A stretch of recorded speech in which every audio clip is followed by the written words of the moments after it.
Good morning, Parmalee viewers. Thank you so much for joining us today. I'm Jen Meyer, and I am here with James Pavizian. Good morning. He is our lead VA attorney, and he is stopping in to visit with us today, and we are going to talk about VA reductions. So, what does that mean? Yeah, basically, this common core is when you're at let's say 50%, and the VA thinks you should be at 40%, 30% or lower. Okay. So, if you've already been declared disabled at 50%, who decides to just pull up records and start reviewing them? Is it like a process that they do, or how does that evolve? Well, there's two different times, so actually three, I would say. Certain conditions the VA will not deem total and permanent, so what they'll do is on their own review, every couple of years or 3 years, they'll just send you to an examination, get your records, to determine if the rating they assigned you is still the correct one. So that's their own review, they can do it. Other times is when a veteran files for an increase or compensation for another illness, it can trigger the review officer to look at it and say, you know what, I think this 70% rating or 50% rating is a bit too high, and they can on their own motion kind of reduce it. Or the third is there are certain conditions that you just get at 100%, and the law requires the VA to reassess it after 6 months. So a very easy one is cancer. So let's say you have cancer, you're in the process of getting treatment, the VA will sometimes give you 100%, and then once the cancer goes into remission, that'll trigger a review 6 months later to see, okay, what is the impact of the treatment? And then they'll go from 100% either to 0 or 10, 30 or whatever is appropriate. What does that process look like? You get a letter in the mail, or the VA contacts us and then we contact our clients? How does that work? Yeah, generally the one that's most common is we'll file a claim for benefits.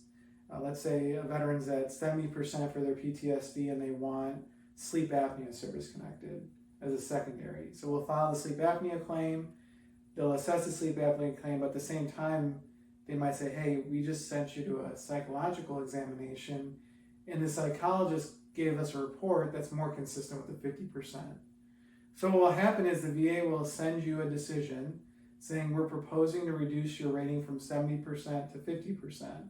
And it tells you that you have an opportunity to present evidence or ask for a hearing to contest it. And then what does that look like? The most important thing for any veteran who gets this letter is you want to contact an attorney or the VA within 30 days of the date on that decision. Okay, not 30 days from when you get it, but 30 days from the date on that decision. Because you have 30 days to ask for a personal hearing. This is a hearing where you actually get to sit down with someone at the VA, well, not face-to-face, but by phone or video, sit down with them and explain why they shouldn't reduce it. It also buys you time, because when you get that decision that they're proposing to reduce the benefit, that's not the reduction, that's just the proposal. Okay. The decision to actually reduce it isn't final until after that review. So asking for a hearing will add probably anywhere from 3 months to, sometimes a year before you actually get that hearing, where you'll stay at that higher rating before they make a final decision. But while that's going on, after that 30-day period, you can't ask for a hearing. Instead, you can submit evidence or argument to potentially get them not to reduce it. And then once the hearing does happen, how long does it take to get a decision on that? It's very quick. Once the hearing happens, usually within a few weeks to a month, you'll have the final decision. Okay. And then if that is not what you want, if that decision is not what you want, what do we do then? Are you stuck? So once they reduce it, it is, at that point, that's the decision. You can appeal it still, though. You would go to the board, you can say they misapplied the rules, but it's not the end-all, be-all. You can also just go ahead and, I've had it where people come to us like right after the final reduction, and what we do instead is just file a supplemental claim, submit new evidence to show that was wrong, and the VA goes ahead and raises back up. Now, there's no back pay, but they still get that higher amount by submitting new evidence. Okay. Are there any conditions that tend to, I don't want to say automatically, but more often than others, be reduced? I would say back problems is one. The reason for that is the way that the back is rated is based on range of motion. So let's say a veteran goes the first time and they're just having a really bad day with pain. So when the doctor does the range of motion testing, they may not be able to have that same full range of motion they would on a good day. So let's say they get a 30% based on really bad range of motion on a bad day. Well, let's say they get reevaluated and the day they go into the examination, it's a good day. So their range of motion is improved, they're not as much pain. Then the VA can look at that and say, hey, that 30% is now 10%. The other one is behavioral health. And that can, and usually you'll see like a 70% or 100% be primed for reduction. Very rarely 50% gets reduced because what you have to prove for 50% isn't as high as 70 to 100. But if you have 70% for PTSD or depression and it hasn't been 5 years, then sometimes that can get reduced based on the examiner they send you and what they put in the report. Okay. And then after that's done, what do we do then? The reduction? Yes, I'm sorry. Well, after the reduction is done, then at that point you look for ways to either get it increased again by submitting new evidence, right? Or at that point try to find new conditions to add to get that overall rating back up. Is it important to still be keeping track and keeping notes of your physical condition and pains and ailments and things? Say you've already gotten your disability on that or your percentage, but is it important to still be keeping documentation on what's going on with you physically? Yeah, certain conditions it is. Some not. Like for example, with pain, not so much, because again, the way the VA rates a lot of these conditions is more with like how much you can move the joint. Now, the VA is supposed to consider flare-ups with any of these like musculoskeletal conditions, but keeping track of it isn't. I mean, it could help certainly. There are certain conditions though that it is critical. Seizures is a big one. So if you're a veteran with seizures, the rating is all based on how frequently you're having seizures.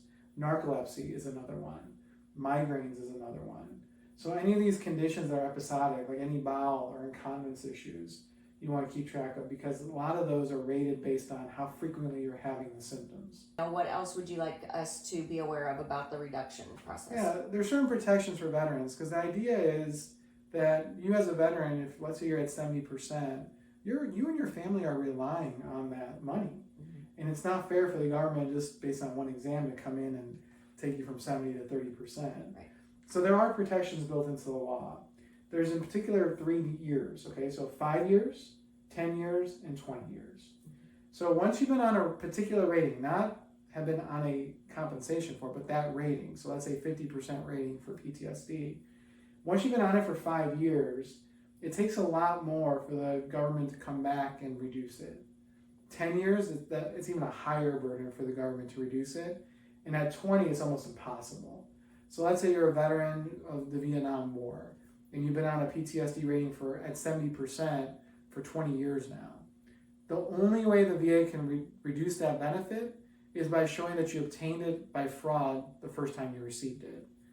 But before 5 years, it is hard. So what I tell veterans is, look, especially when you do consultations with us, that's something I look at. When we have a consultation, if there's a risk of a benefit being reduced, I'll tell you that. I'm very honest about it and say, look, we can potentially get this connected, but the risk of this other condition that's really highly rated coming down is high enough you need to really consider applying. So that's one thing, the 3 years, the 5, 10, and 20. The other is getting reductions appealed is very important because very often the VA does not do it right. Because not only do they have to show, like on an exam, that your range of motion is better, they actually have to show that there's been actual improvement in your life. And so just an exam being better isn't enough. If, let's say, you've lost your job since then, you're less mobile, and now you're using a cane instead of just walking on your own, they can't just base it on one exam. They actually have to show you yourself and your quality of life has improved. Okay. So it's very, very convoluted. There's a lot of factors that have to be considered for any claim. Correct. So we want to help you with that. James and his team are just making huge strides and helping veterans get the disability that they deserve. And so if you are a veteran and you're thinking, I might want to file a claim, or if you have a claim and you've been denied, give us a call. Let us talk with you. Let us answer your questions. We will put a plan together, and we were honest with you. James has said all along that he's very honest, and he'll tell you, yes, I think we can help you, or no, this probably isn't going to work. So if you have any questions, please feel free to reach out to us, and we will get you in touch with James and his team. So anything else you want to share? Yeah, just I know when veterans get these letters, it's very scary.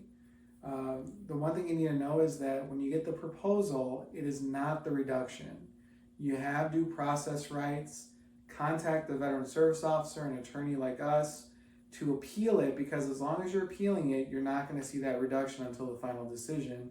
And quite honestly, these appeals tend to be successful because, as I told Jen here, they rarely do it right. It's very rare that they've gone through the process of showing improvement, not just in the symptoms, but also your quality of life. Great. Thank you so much for being with us today. Thank My you, pleasure. viewers. And we will be back soon with another VA related topic to share with you.